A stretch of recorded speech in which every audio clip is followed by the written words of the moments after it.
Yo ninjas and Kaio, let's see how to do the flare without sliding with your feet on the floor. If you will need more help for your flare, I made a detailed PDF flare guide where I collected all the useful information to learn flares and I discarded everything that is useless. You can check out the guide in my Ko-fi page, link in the description. How to learn the flare without sliding with your feet on the floor. First of all, you need to know how to do flares by sliding with your feet on the floor. I really don't recommend to directly practice the flare without sliding with your feet on the floor, so by kicking your feet in the air the whole time. Why I don't recommend that? Because if you practice directly in this way, your body will be too high and you have to rely on speed and momentum a lot. And you have no time to really understand how the movement works because everything will happen too fast. So it would be very hard and challenging to control. If you really want to build a solid flare technique, it's way better to start practicing the move very slowly and carefully by paying attention to all the details in the movement, how your legs are, how extended your hips are, how to kick your legs properly,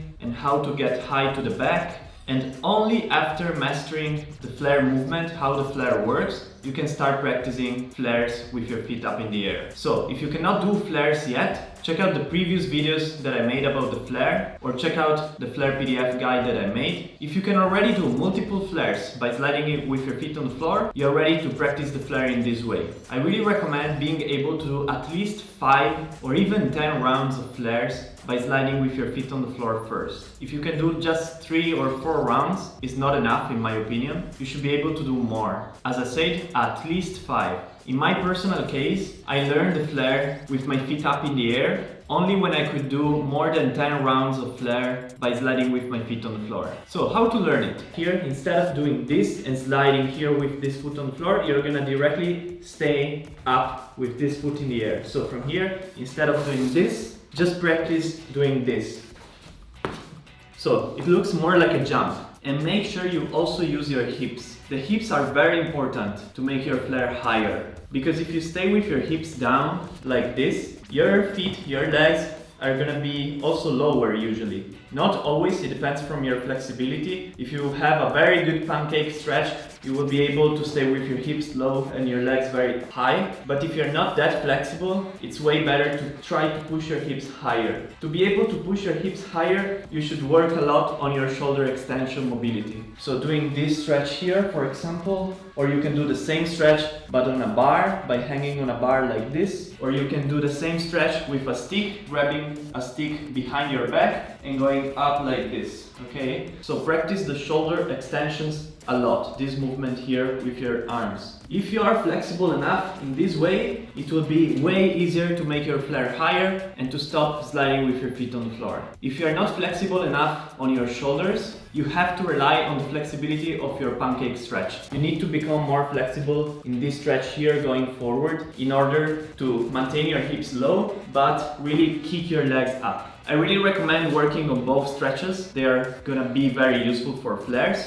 and keep practicing the flares meanwhile. You can learn the same move in many different ways, but there is not a tutorial that can give you all the information to help you understand which method you should choose. To help you understand if you're ready for these moves, I created 4 Powermoves PDF guides for the windmill, the flare, the swipe and the air flare. The guides cover which approach to use, which tutorials to follow and in which cases, which exercises you should focus on, and how to progress as efficiently as possible, so you don't waste any time watching too many tutorials on YouTube. You can find the guides on my Ko-fi page, the link is in the video description. If you need more help, guidance, individual feedback, a specific training plan or exclusive content, check out my Patreon page, link in the description as well. You can choose the monthly plan that fits you best, and remember that you can cancel or change your plan anytime. So how to do the first round? After mastering the initial jump, the start of the round, try to do one full round without sliding your feet on the floor. But to make things easier, we're gonna tap very quickly, if you spin clockwise like me, with the right foot on the floor to catch and directly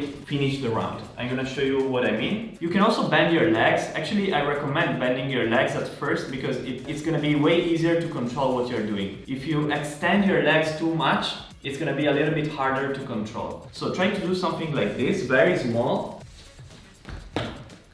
As you see, I tap with this foot very quickly to not stay with my legs up in the air for too long, because it's gonna be harder. Look carefully at both of my feet, especially the right one. Try to get comfortable with this first round of flare without touching with your feet on the floor. What really helped me was practicing this exercise here, just one round, without any shoes or socks on concrete floor. Because in this way I really had to push my legs and my feet up in the air. Because if you practice comfortably with socks, with shoes, on a very slippery floor as usual, even if you fall, nothing happens, so you will become lazier, in my opinion. If you try to challenge yourself a little bit, okay, it's more risky because if you fall with your feet, you can scratch your feet on the floor, so you have to be careful in doing that. But in my opinion, it really helps to have a little bit more pressure and try to stay a little bit more focused, to really pay attention on where your legs are. Keep practicing this first round until it becomes very easy for you. It should look something like this after a while. Once you can do it like this, try to do one round of flare in this way, and immediately after try to continue the flare even by sliding with your feet on the floor. I'm gonna show you an example.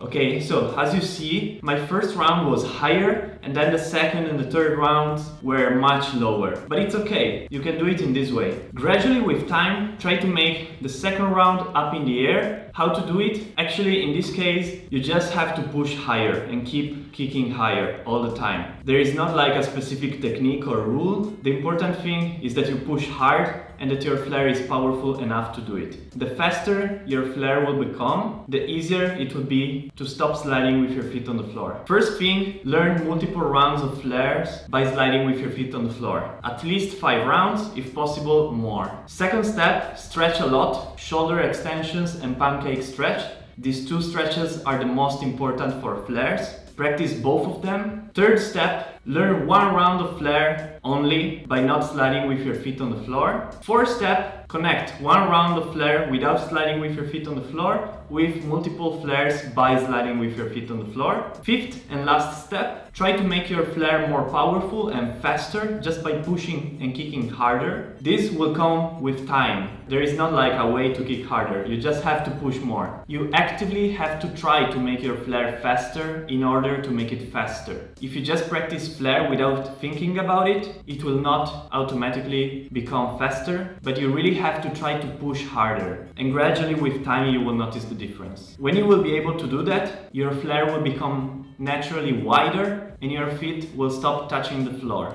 It will take time. It's not something that you learn from one day to the other. It's also not something that you learn from one week to the other. It can take months, up to years actually. For me, in my personal case, it took me around 3 months to learn 10 flares, but it took multiple months to learn how to do flares with my feet up in the air. So it's actually longer the process of improving your flare and making it higher than the process of learning the flare. Practice consistently, stretch a lot, and slowly and gradually you will get there. Be patient. If you need more help for your flare, check out the guide that I made, link in the description, and see you next time with a new tutorial. Yo ninjas!